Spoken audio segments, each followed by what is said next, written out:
ازيكم اخواتي، عاملين ايه؟ يا رب تكونوا بخير. طبعا النهارده رأيي في السريع في كتاب سينيور. كتاب سينيور كتاب سينيور انا بصراحة لسه جايبه الانجليزي بتاع تالتة ثانوي، وهو سعره 160 جنيه.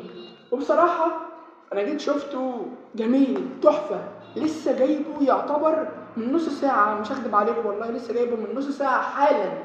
بس سينيور من صراحة من أجمل الكتب. في لو دخلنا جواه كده يعني، حتى بصوا الشرح عامل ازاي، وبصوا الأسئلة عاملة ازاي. الأسئلة بتيجي سهلة، كلام كلها انت تحل وانت مغمض، يعني دي حقيقة، تحل الأسئلة وانت مغمض.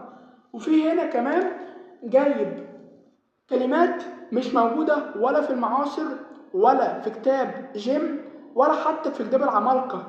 في كلمات غير الكتب دول، وفي برضه بيجي منه أسئلة في الامتحان، ومهم جدا جدا والله. أنا حبيت الكتاب دوت اللي هو سينيور بتاع التدريبات أكتر من المعاصر، وأكتر كمان من جيم.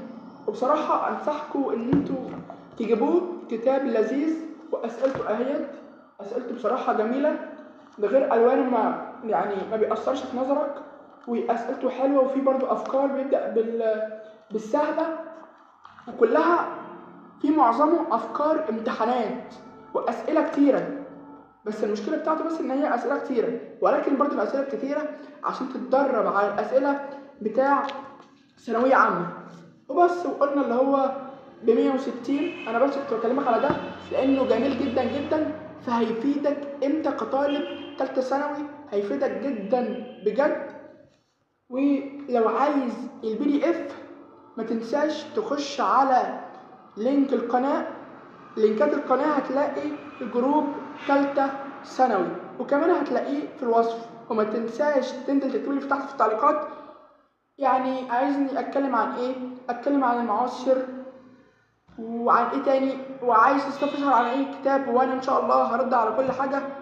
كان معكم شاري جمال، ما تنسوش انكم تشتركوا في القناة وتفعلوا زر الجرس عشان يوصلكم كل جديد، والسلام عليكم.